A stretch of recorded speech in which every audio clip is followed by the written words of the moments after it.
We look at the early VGK line combinations and much more camp news on the way on this WTF edition of Locked On Golden Knights.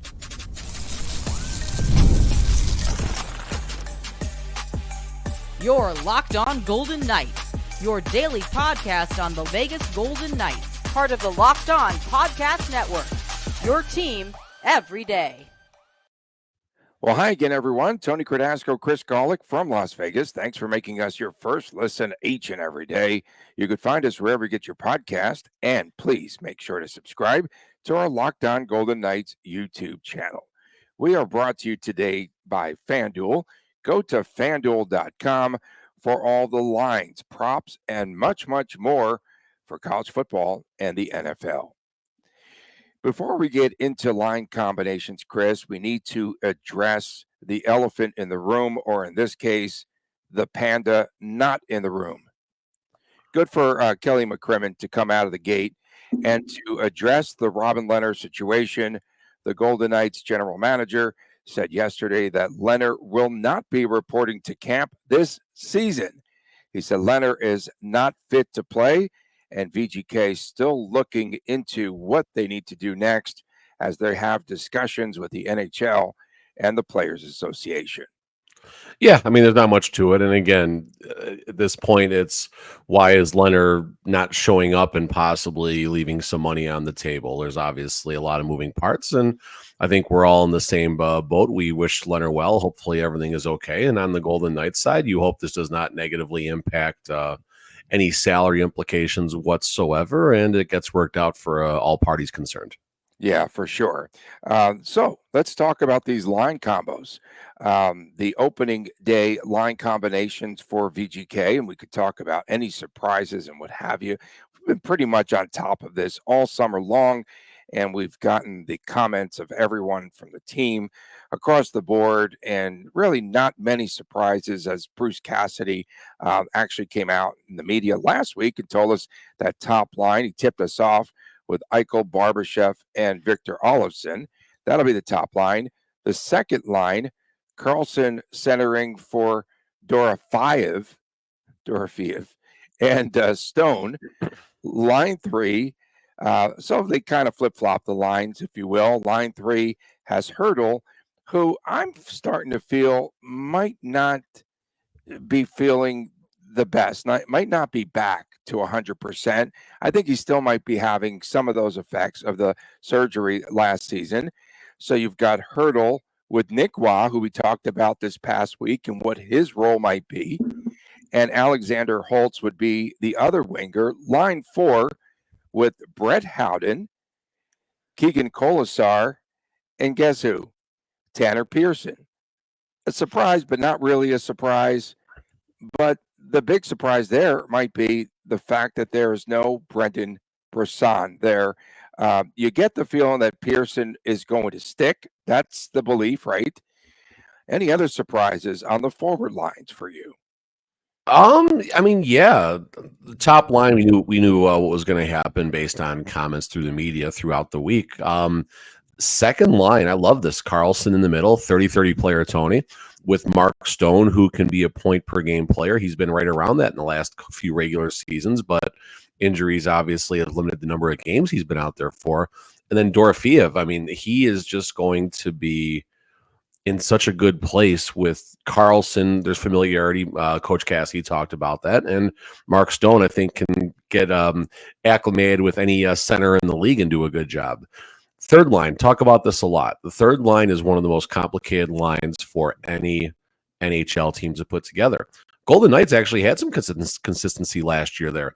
Carlson and Amadio had a lot of games together. The left wing spot was kind of a revolving door with Howden and Paul Cotter and other players with injuries and things like that. Line four, this is exactly where I was hoping that was going to shake out with Howden, Colasar, and Pearson. So going back to the third line, Nick Waugh, Hurdle, Holtz. Should be a tough line to play against defensively. We'll see what Holtz brings to the table right there. Back to that second line. Personally, this ain't going to happen, but let's assume all four of these lines are healthy, 82 games a player, no changes in the lines for the entire season. the line of Carlson, Stone, and Dorofeev will have the most goals and the highest scoring output of the current forward lines. Interesting. And Kelly McCrimmon saying that the team, all the veterans, 100% healthy. So that is great news for VGK. Defenseman. Kelly McCrimmon said that he I nailed loves this the one. defense. I nailed this one, by the way. I nailed this one like a month ago. I know you did. I was going to give you credit, man. He loves the defense 1 through 8. So the top pairing will be Theodore and Pietrangelo. Not sure how I feel about that. And I said that before. You were right with the Haig Hannafin pair.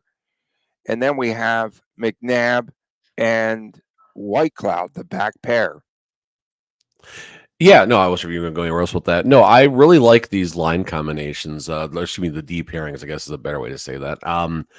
Whether it winds up being Haig Hannafin or Theodore Pietrangelo as the top defensive pairing, I think it's going to be pretty close to this, pretty close to the same playing time.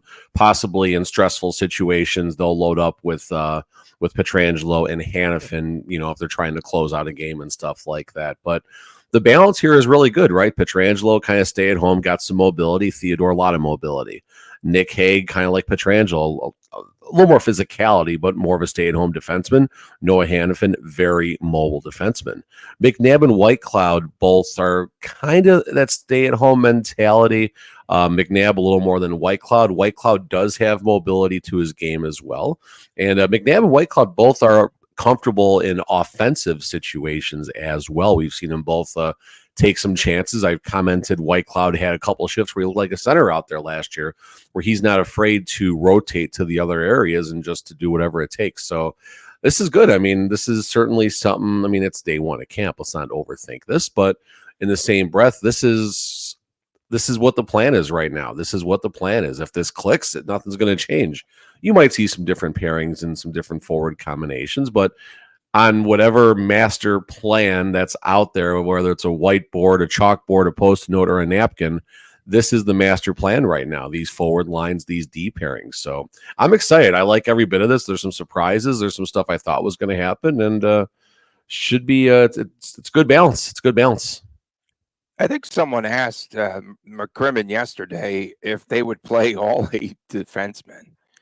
I don't know. I thought I heard that question. There was a lot of comments about Danny Webster, I think, started off by asking, hey, there's 8 defensemen. Are there too many cooks in the kitchen? I'm paraphrasing Danny's comments, of course. But the point being is I think there's concern maybe that there's too many defensemen in this Vegas Golden Knights lineup. But I'll be very quick to remind everyone about the injury troubles that the defensemen, the forwards, and the goaltenders seem to have in this organization. So 8 quality defensemen is really good. And listen, if the defense is healthy throughout the season and they want to trade a piece of that coming down the stretch, and if there's going to be a playoff run and possibly a deep playoff run, then sure, you trade from obviously strength, but you need that strength, especially throughout the season.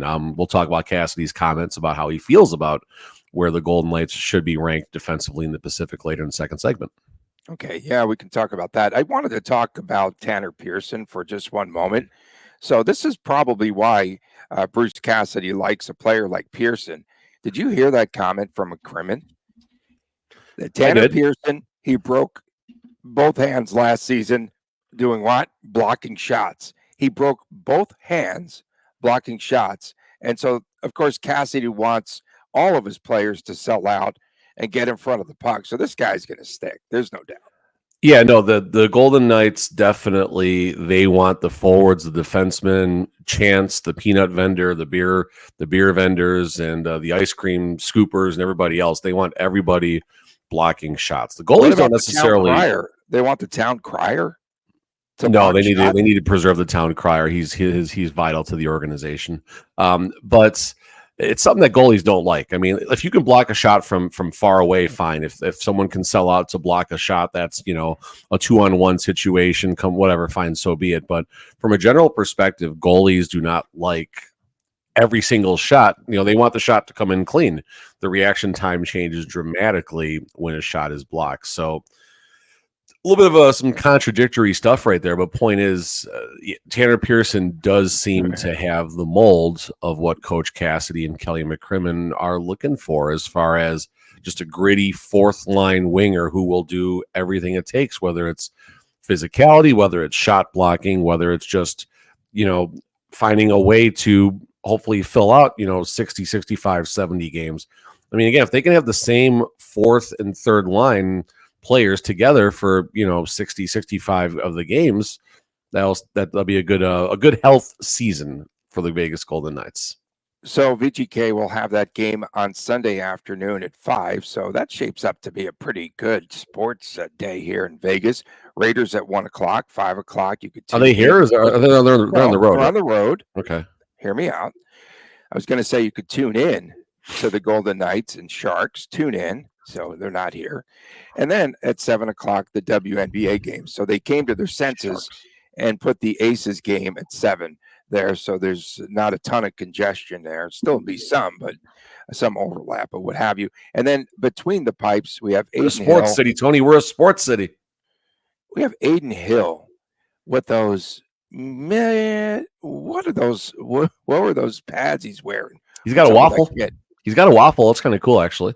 I mean, it's a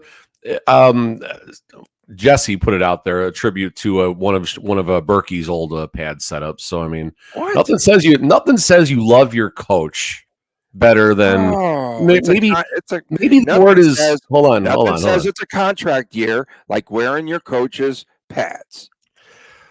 Nothing says you're sucking up to your goalie coach like wearing your goalie coach's old pads. Someone said that to me. I'm not going to say who, but let's just say it's kind of funny. Someone said that? I didn't know that. That's great. And then I'll tell you offline. All right, we'll talk. Yeah, we like inside jokes here on this show. Not Aiden Hill and Ilya Samsonov. Do either of these two goaltenders see action coming up on Sunday? I doubt it highly. I think I doubt they'll play early on. I think there's only 6 games, I believe, in the preseason. My guess is one less. Yeah, one less. I didn't realize that. McCrimmon said that. Yeah. My guess is you see a combination of the goalies in games 3, 4, 5, and 6. That's the narrative. Well, we played one less preseason game. That's why we weren't ready. Coming up next, we talk a lot about chemistry, bro. We review the comments of Kelly McCrimmon and Bruce Cassidy. Coming up more after this on Locked On Golden Knights. Gametime has a new feature, and it's called Gametime Picks. That makes getting tickets for your favorite. Sorry. Yeah, you jumped the gun, bro. Again, Gametime Picks. It makes getting tickets for your favorite live events even easier. Why? Because it filters out all of the fluff to show you only incredible deals on great seats, so you don't have to waste time searching through thousands of different tickets. So it's a really cool feature, and there's a lot of great things that we use. You could use the app features that are listed in the Customize Your Spot, and that is supplemental inspiration, if you will. They have curated deals. It makes it easier to find the best price on great seats. It's really a fun app to look at, even if you have that FOMO going. And they do have Raiders tickets and such on there. Lowest price guarantee. They have event cancellation protection, job loss protection, which is unheard of. And that's really cool in today's crazy work climate. Of course, Gametime Picks. The curation makes it easier to save more on sports, on concerts, on comedy like you get each and every day right here, on theater, and much, much more. So make sure that you take the guesswork out of buying tickets with Gametime. Download the Gametime app, create an account, use the promo code LOCKEDONNHL. You will get $20 off for your first purchase. Terms apply. Again, create an account, use the redeem code LOCKEDONNHL for $20 off. Download Gametime today. What time is it, Golick? What time is it?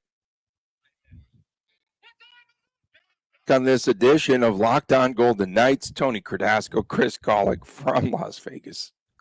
That's funny. Thanks for making us your first listen each and every day. You can find us wherever you get your podcast. Please make sure to subscribe to our Locked On Golden Knights YouTube channel. The thing is on fire, if you will. And tomorrow, are we going to get the Chris and Chris Jr. show? Are we going to get a dose of that? This weekend, it's coming. It's coming. We were actually we almost recorded it last night, and then I didn't. But yeah. Okay. Oh, that's pretty cool. What's going to be the lead topic there? Robin Leonard?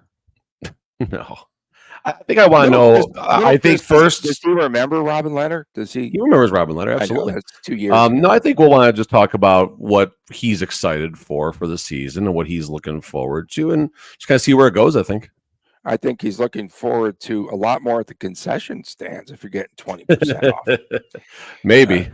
Okay. No, he likes his M&Ms. He likes his plain M&Ms. That's his go-to, and then we just kind of see where the day takes us from there. The best thing ever is the walk, right? The walk. Oh yeah. Oh, that's so much fun, especially when the weather gets a little nicer. I mean, we're the only clowns out there, like in the middle of December or January when it's really cold, just sitting out there chilling, while the game's going on inside and listening and stuff. It's a good time. Those are memories I like. It feels like, terrific. Feels like hockey too out there sometimes.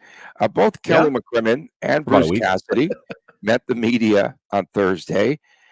I felt the media let Kelly McCrimmon off the hook. No follow-up questions. Nothing more about Robin Leonard. Don't you have to ask? Well, Leonard he can't talk about Leonard. He can't talk anymore about that. What are you going to ask? As an alleged journalist, I would have to ask, where is Robin Leonard at? Where is he now?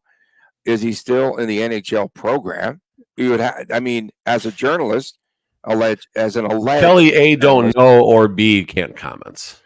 You have to ask it, I think, personally. Okay. Yeah, I gotcha. I don't know. Okay, so what did we take? What are our takeaways? Because everyone has takeaways about the season, the camp, takeaways. What are our stinking takeaways?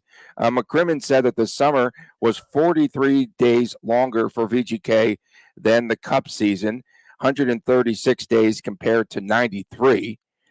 And now the number of surgeries has skyrocketed to 14 in-season surgeries.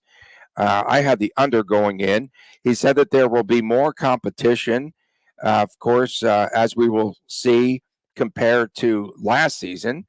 We get that. He said that he thought that there was good energy in camp, so that's good to see.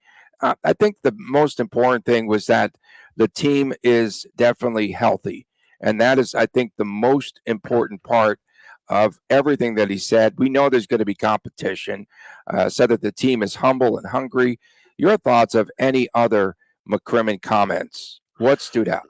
No, there wasn't really a lot to take away. I mean, obviously, it's a good kind of state of the team and stuff. I guess just from a general perspective, there's no panic right now. There's no, oh my God, this team, didn't make it past the best team. Didn't make it past the best team on paper. Didn't make it out of the first round. Best team ever. So that's, I think, the first thing that I will say. Calm, collected, and just everyone seems like they understand what the situation is, what the job ahead is, and this is going to be a tough season. It doesn't mean it's going to not be a good season, but this is going to be a tough season. It's going to be a different season. McCrimmon had a light moment again with Danny when asked about if this has been the most, I forgot the terminology, but if it was the most, the differences between this and the first VGK camp is the players kind of got to know each other and everything. And McCrimmon had a laugh and a light moment about it. But there's a lot of parallels to season 1 and season 8, where there's a lot of players who have something to prove. They're playing for spots. They're trying to make a roster. They're trying to get a good spot on the roster, so to speak. And we'll see how these kind of subplots and sub-stories play out. Brennan Brisson really didn't come up a whole lot yesterday, but he's going to, be an interesting piece to this puzzle, and how Tanner Pearson comes in. Coach Cassidy had some things to say about him as well. And, just a lot of questions. And now at least we get the guys on the ice. Now we start getting some answers, or at least just kind of see how these guys look, and just kind of gets you a little taste of what's coming. Even after Pat Brisson got rid of Jonathan Marchessault, his own client, so that his son could play. No, we'll see how that shakes out. Brisson might be negotiating a trade already, so we'll see. There's so much drama around VGK. It's just amazing. I talked to some of the media folks last night that were at the presser over at the WNBA game, and it's like already, of course, the big topic was Leonard. Cassidy also said something interesting. I always read between the lines here, because I said that his system was getting to be too predictable, right? That's one of our topics we had on the napkin. And he said, we trust the system. We trust that there won't be changes. We'll tweak some things. It's a Stanley Cup winning system, Tony. Let's make sure we acknowledge it properly. Yes, but yeah, it was 2 seasons ago. But guess what? You have to stay ahead of the curve here, bro. Don't you? No doubt. I mean, there's film. There's a lot of film from that Stanley Cup winning season. Yeah. There's a lot of film from the Florida Panthers Stanley Cup winning season. The comment that I did like the most from Cassidy was about where he wants. I know what you're going to say. You're going to talk where about he wants the team defensively. He wants the best defense in the Pacific, and I think that's really important. I think they're acknowledging the fact that they lost a lot of goals in that locker room. Number one, and number two. I mean, if you got good defense and good goaltending, you're going to be in a very good spot, no matter what your forward situation is. And the Golden Knights got a pretty good defense. I mean, Korczak and Hutton can probably make a lot of top sixes for a lot of teams in the National Hockey League. Korczak might even have top four upside, whereas Hutton is really good in that bottom D pairing role, that seventh defenseman, and also can rotate throughout the three defensive pairings and do really, really well. The Golden Knights had a weird run whenever Hutton was in the lineup last year from March to April. They were like 8-1 or something. I forgot to go back for my old tweets and find it, but Hutton is just a great energy guy, a great locker room guy, and this is a really good Golden Knights defense. That hasn't changed. I mean, losing Alec Martinez, that's unfortunate, but that's something. I mean, if anyone's dangling a $4 million bag, go get that money, Alec, and enjoy the twilight of your career, whether it's 1 year or 2 years or 3 years, however longer he's going to stay out there. So Golden Knights defense is still really, really good. Their forwards are still pretty good, and it could still be a special season, or it could all blow up, and I could make an equal case for a Stanley Cup, missing the playoffs, barely making the playoffs, to winning the Pacific and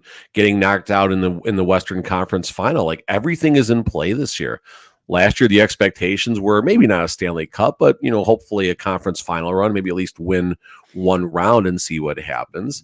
This year, what are the expectations? Like, what are the expectations this year? Yeah, that's a good. We probably hit that over the summer, but now that we're starting to see him on the ice, and see it more, now we're getting comments, I think we can see if the goalposts have moved a little bit. Oh, I like that. I think that Cassidy was okay. Two things about Cassidy: no swaying yesterday, so he's not like in midseason form. Number one. Number two, that tan is so even, and the good news is that as soon as that tan wears off, they'll have that road trip down to South Florida. So Cassidy probably golfs in the morning and at night, so he gets equal tan visibility. That's pretty good. Okay, and then he said that he likes to line up his forwards in pairs that have some familiarity, which I thought was pretty interesting. I thought that was good. So at least he has two players on each line that have familiarity with each other. And I think that that's a pretty good way to come up and construct your top four lines. I'll say it again. I mean, obviously, this is Cassidy, McCrimmon, everyone else. They're professionals. They've been doing this for a while at a very, very high level. So it's no surprise that they're making what seems to be good choices and having good explanations for him right now. Whether it works or not remains to be seen, but I can assure you, Tony, you can jump on this anytime you want. I'm assuming there's a better contingency plan where if some of the forward lines don't work out, plan B, plan C, try to be the next call up. That's for. I thought you made a comment about they had a better plan now versus in free agency. That's where I thought you were going to jump on that one. I wasn't going to jump on that, but that's a good one. I guess maybe that's another napkin topic. What are the contingency lines? What would another line combination be and stuff like that. But going back to the lines, I'm excited. I think Hurdle as a third line player is very interesting. I thought Carlson maybe is better. Yet. I don't think he's back. That's probably why he's the third liner. No, well, honestly, the top three lines don't matter a whole lot. We've seen.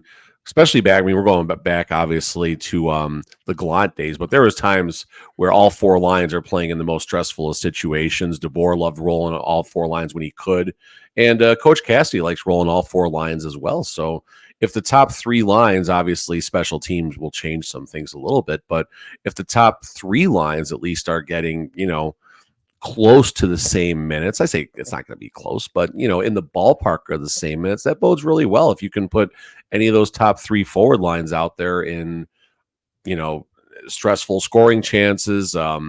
You need a goal late in the period, whatever it is, you're shutting the game down. And that third line can be that shutdown line. I mean, Nick Waugh and Hurdle can play really well defensively. And this is where Alex Holtz can learn a ton from playing with 2 players who, especially Nick Waugh, who's a little more defensive minded maybe than Hurdle is. But this is a great opportunity for Holtz to learn the game from 2 veterans.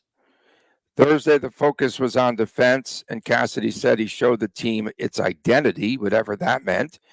Friday, today, will be neutral zone and attacking through the zone, and Saturday will be O-zone. Sunday, of course, the game at 5 o'clock Pacific time. So transition, really fast. I know we're going long here, but you're going long, bro. Come on. Transition is such an important part of the Golden Knights' identity. So what happens today in practice is something that you'll see a big part of the regular season. There you go. That's it. I'll keep it quick. Okay, there's a lot of transition is what you're getting at too, because there's all these new players. Coming up next, it's WTF with the Friday. Stay with right after this on Locked On Golden Knights. You have heard us talk a lot about FanDuel. It's America's #1 sports book. Well, coming up through the weekend, September the 22nd, all FanDuel customers can bet $5 and get a 3-week free trial run of NHL Sunday Ticket and YouTube TV. Then, with your YouTube TV base plan, you are able to watch every regular season Sunday afternoon out-of-market game. All you need is a Google account and the current form of payment, and you can cancel at any time. Big opener coming up for the Las Vegas Raiders on Sunday. The current line has the Raiders a 5-point favorite over Carolina, which is in a state of flux. And the total on that game is 40. You can catch all the action on FanDuel. Go to FanDuel. It's America's #1 sportsbook. Back on this edition of Locked On Golden Knights from Las Vegas, Tony Cardasco, Chris Golick reporting tomorrow the much anticipated return of the Chris and Chris Jr. show. That is a YouTube exclusive. So go and get him. Little Chris, man, you're not going to be able to fit him in that frame of the screen. He's growing like a weed, that kid. Oh, yeah, and new hockey equipment coming a lot quicker now and growing out of it and stuff. And is he wearing Sean Burke's pads? Okay, so yeah, I know. So I'm going to start WTF. I'm going to rapid fire a few here. Robin Leonard, Mrs. Mandatory Medical. His medical. Okay. Oh, the title was yesterday. Okay, Leonard, Mrs. Mandatory Medical Exam. VGK weighs options. Weighs because he came in overweight. Okay, so I know that was pretty bad. The Quebec Ramparts will be retiring Jonathan Marchessault's number 18 jersey on Saturday. He played 4 years for the AHL team, that level team, and scored 239 points. Will anyone from VGK send a congratulatory message? WTF. They should. That's the classy thing to do. I guess that's good. I don't see why they wouldn't. I don't know. On the Twitter, future endeavors on the Twitter would be good too. A video thing from the play. I don't know. WTF. Talk about perhaps hitting the jackpot. Riley Smith, acquired by the Rangers, now is slotted on the top line with Mika and Chris Kreider. How about that? WTF. Smith had 40 points in Pittsburgh last season. They weren't really happy with his performance a season ago, and he had the lowest goal-scoring output in a decade, just 13. So hopefully Smith bounces back in New York. He's on the top line, bro. I mean, Smith is one of those players you can put anywhere in the top 9. He can probably do pretty well. So good for Smith. Hopefully, he gets another chance. Pittsburgh was not a good place for him. And obviously, Pittsburgh is in a weird spot. Yeah. Hopefully, the Rangers are a better spot. So go Smith. The best thing was a lot of these folks said that he was washed. So I hope he comes back. That line, how could you not be successful? with Zibanejad. It's like having Jack Eichel as your center. How can you not be successful? Same thing. So we'll see. That's the only reason. It's the only reason why Jonathan Marchessault was successful was because of his centers, bro. Yeah, that's what they said. Come on, Carlson and Eichel. They gave him good centers. We gave him good centers. Exactly. One other note here: Spittin' Chicklets called VGK the most cutthroat team in the NHL. They say it. It's okay. I say that, and I'm negative. WTF? I mean, you're both right. They are cutthroat, and that's what we're accustomed to. Cutthroat. And that's okay. Is it good? I don't think that's wrong. I definitely don't think that's wrong. And is that good to the be same known boat as that team? What's that? Is it good to be known as that team that's cutthroat? It doesn't help you. That team has been to the conference final in 2 of 7 seasons. Has a Stanley Cup. So yeah, I like it. I definitely like it. Let's see here. Kelly McCrimmon is hoping this team has better health, and then Wright goes into Tanner Pearson. We're talking about a player who had major health issues. I know it was broken hands and bone injuries and stuff, but thought that was just kind of a contradictory right there. So the first WTF there. Second WTF is just the fact that Robin Lehner was the lead story on day 1 of training camp. That's certainly very WTF popcorn worthy right there. And an extra WTF for the Golden Knights planting an interview and seeding questions to the NHL network so they can, get some things out there about Robin Lehner, about him getting his Stanley Cup ring and all that. So just unbelievable. It's so subliminal, right? It is, but honestly, I don't know if it's a bad thing either. They probably knew something was happening, so they wanted to maybe get some positive things they've done for Robin, because maybe, who knows, maybe Robin's about to talk to the media about some stuff right now. I mean, maybe that's what's coming. I don't know, and that would be we put him in net with a great goalie coach. We put him in that position. God.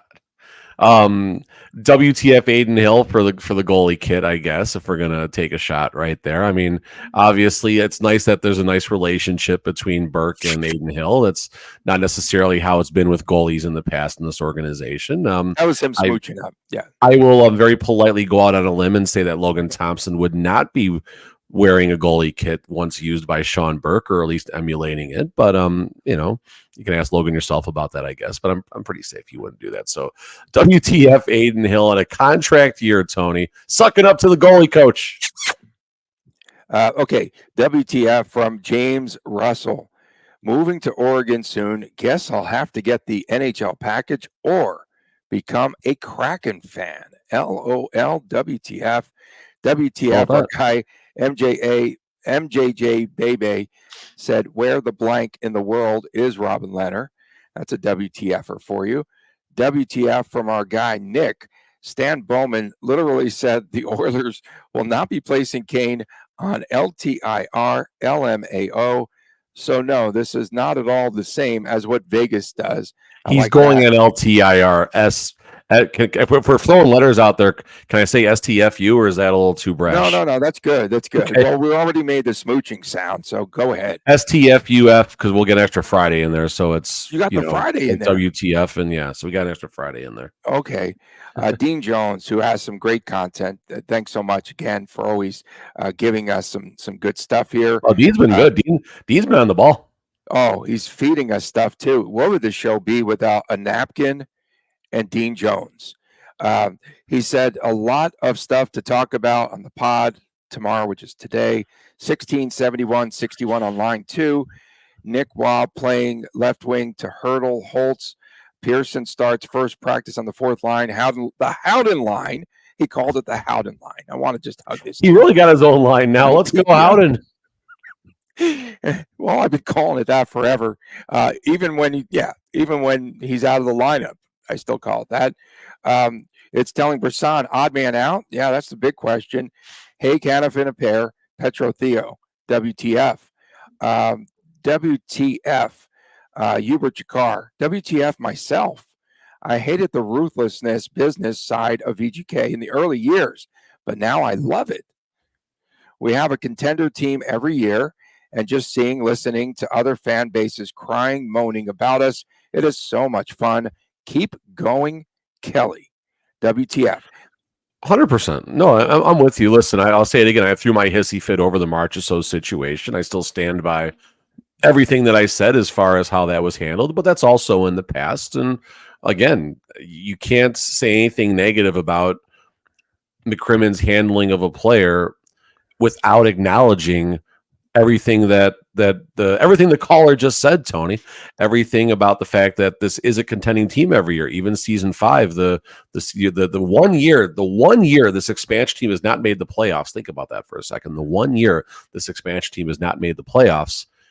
It is a contender. It is a good team on paper, or the best team on paper, depending on which member of the organization you ask. So McCrimmon knows his job, and we don't have to agree with it. We can get pissed off when our favorite misfit is traded or sent packing or whatever it may have you. I mean, for the washed up Riley Smith, there you go. How'd that work out in Pittsburgh? He's washed. He's washed. He's so washed up. But the point is that I can't wait for the season for him.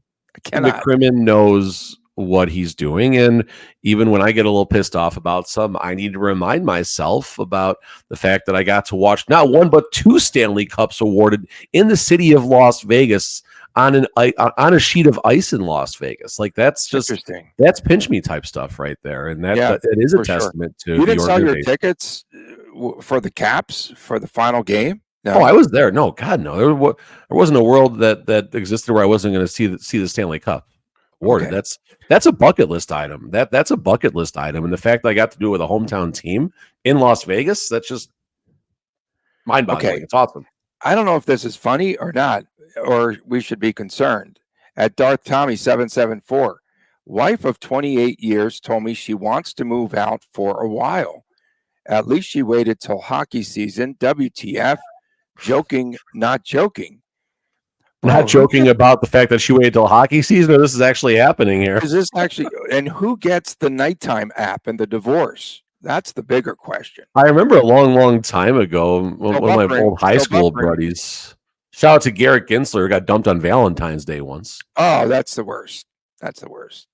Okay, Matt. Anything else? Do you have any more WTFs? No, I have no more breakups or that I want to acknowledge to former. Garrett's old friend. I haven't seen in a long time, but yeah.